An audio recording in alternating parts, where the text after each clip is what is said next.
Good morning, friends. My name is Rob Geletko, and I'm the Director of Business here at the Mount Lebanon School District. I'm here today to talk about the results of the 2019-2020 financial statement audit and how it will impact future budgets. The past fiscal year has seen the district invest in a new artificial turf field and track at the stadium. Additionally, we replenished our technology and textbooks and invested in our infrastructure through our capital projects list, all without borrowing any money. The district also recognized the financial fallout from the COVID-19 pandemic that saw revenue shortfalls and unplanned expenses that ensured the continuity of education last spring. As always, our financial plan aligns with the district's strategic plan and contributes to the success of our pupils and providing the best education possible for each and every student. This audit is clean, with no findings and free from any material misstatements. Furthermore, we were offered an unqualified opinion from the auditors, meaning our statements are fairly and appropriately presented. After its approval by the Board of School Directors, these financial statements will appear on the district website as part of our comprehensive annual financial report. I want to thank our business office staff, administration team, budget managers, and our school board for supporting our efforts to appropriately and accurately present our financial outcomes. Slide number 1 details what issues impacted our financial results for the 19-20 school year. So on the revenue and expenditure side, we saw some shortfalls and some over expenditures, and I'll get into some more detail later on and what those results were. But big picture, we had a Social Security shortfall. This was a act by the legislature to not fund our remaining payments for our Social Security reimbursement. Our earned income tax deadline, which was pushed to July 15th this year as part of the IRS pandemic response, we're still waiting on final returns, and people are filing extensions, and we're expecting that money eventually, but that had an impact on our collections. We missed out on some tuition income in regards to our adult education program and F1 students. We saw a reduction in special education subsidy, and that is a result of us spending less money on special education than initially projected. Also, we saw some shortfalls in our IDEA pass-through money. These are federal funds that pass through the AIU, and again, because we incurred less expenditures, we saw less revenue on that side. We saw the addition of some COVID-19 expenditures, again, to continue education last spring. We saw a significant transfer to capital reserve to help us with our infrastructure needs. We saw additional expenditures as a result of our safety and security grant. And I'll talk about this a little bit as the presentation continues, but our salaries and benefits were to be paid as if the pandemic never happened last spring. So everyone got paid here, even for overtime, and I'll discuss that as we go further. Slide number 2 is a computation of our budget to actual results at the highest level. This budget began with an allocated use of $1 million of fund balance to address the expected sabbaticals and additional counselors added in the 2019-2020 school year. As you can see, the final results show the district will use $2.5 million in fund balance, and in the next few slides we'll drill down on why that happened. Our first revenue analysis looks at it from an object level categories, and you'll see that in each category, local, state, and federal, we over-collected just slightly and came within 0.19% of our anticipated budget.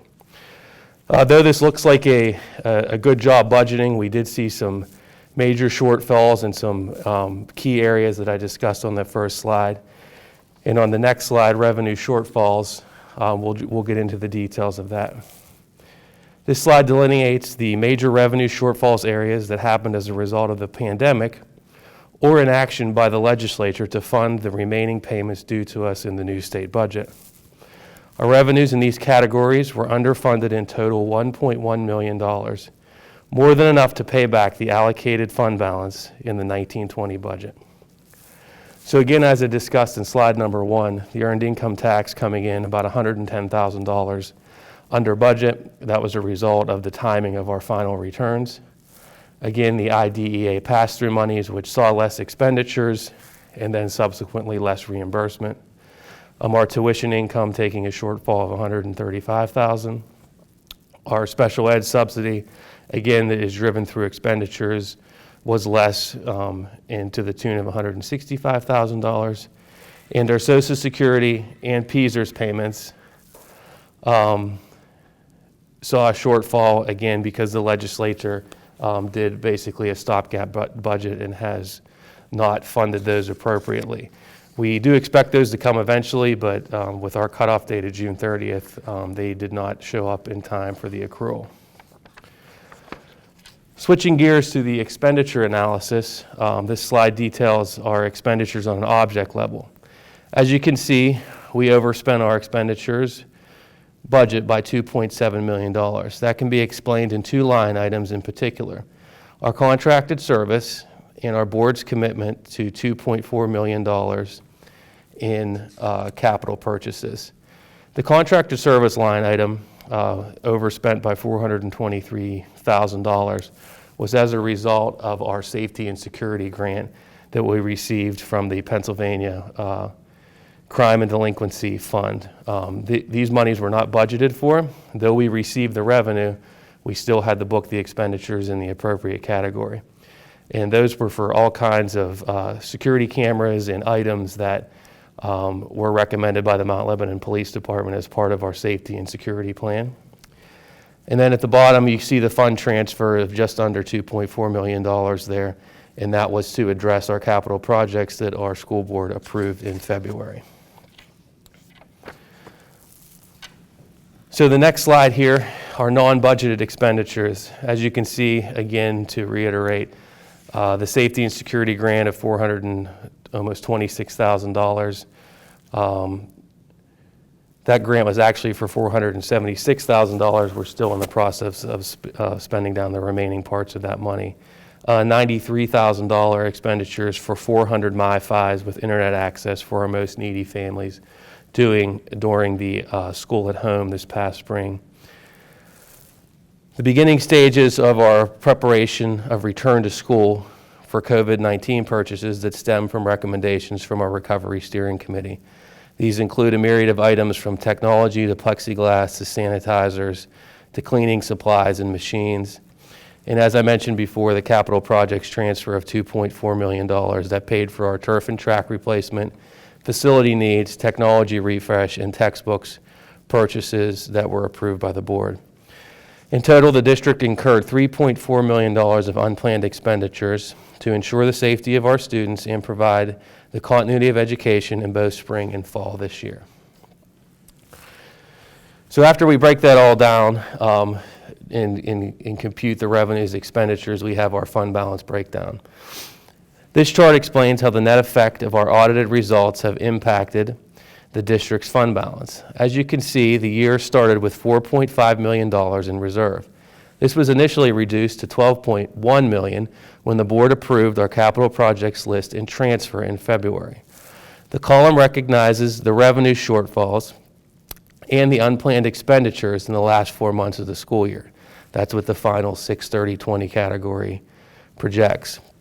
The final column projects the fund balance, what the fund balance could look like at June 30th, 21, should we use the allocated fund balance of $2.775 million that was part of the district's 2021 zero millage increased budget in response to the COVID-19 pandemic.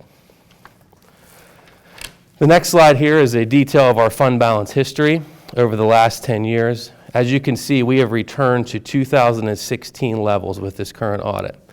We are still at a very healthy level and significantly above the threshold set forth by our board policy of 6% of the subsequent year's budget. It will take 4 to 5 years to recover from the effects of the zero mill budget, coupled with the additional expenditures as a result of the pandemic. The next few slides will show us how a phased-in approach and an incremental use of fund balance and tax increases can produce a balanced budget. This slide, the final budget of 2020-2021, again, it's just to remind everybody how we started the 2021 school year. The $2.775 million figure equates to just over $1 million of real estate taxes. The next fund balance breakdown is the assigned to categories in what we discussed in our spring budget presentation. We have temporarily reduced the board's fund balance policy to 5% of the subsequent year's budget to ensure that we are still addressing the capital needs of the school district. This slide is also from our spring budget presentation, and as I stated earlier, this chart kind of visualizes the reduction in the use of fund balance and the incremental tax increases to try to achieve structural balance over the next 5 years.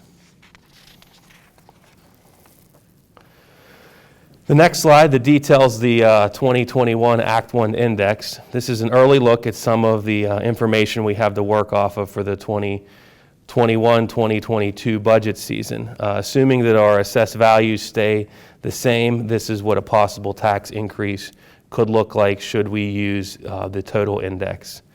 With a 0.8676 mil increase is what the Act 1 index equates to, has an additional possible real estate tax revenue of $2,330,000. The last two slides here are also from our spring budget presentation, and we talked about some of the unknowns that the pandemic was bringing on and maybe some areas of possible savings that we could capture during our closure last spring.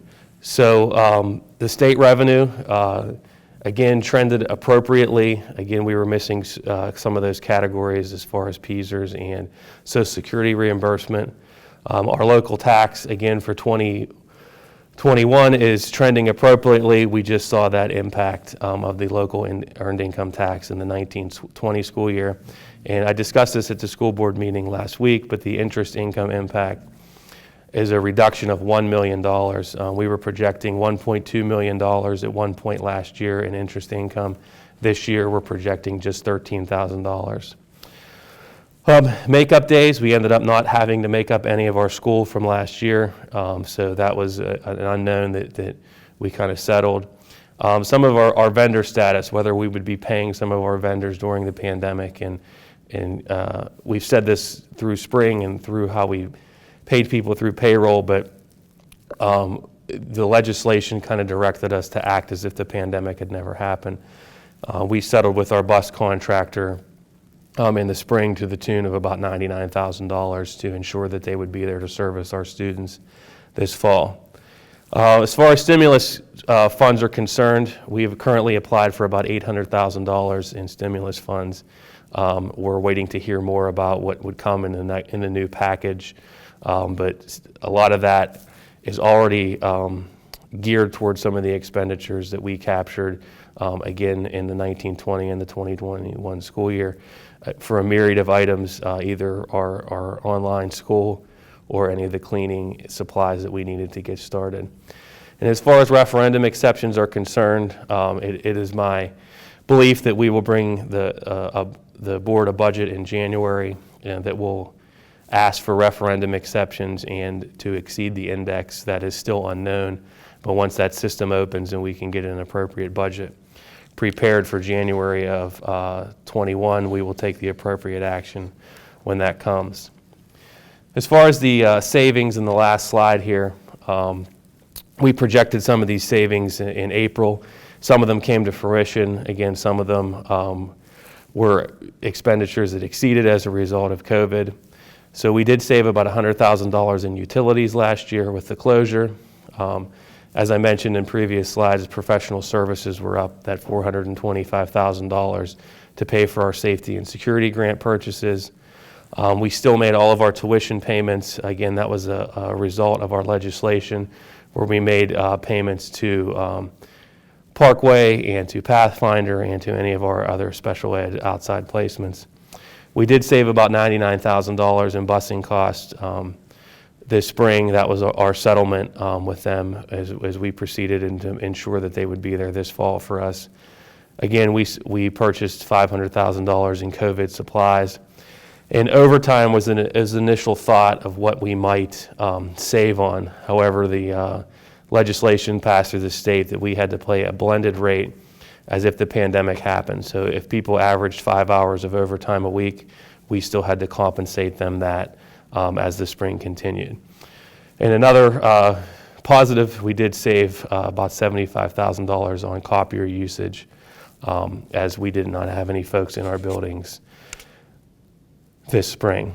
So that was really a quick general overview of the results of the audit, some of the things that impacted us, and how we can appropriately address our financial shortcomings in the future. So this video will be posted on the district website.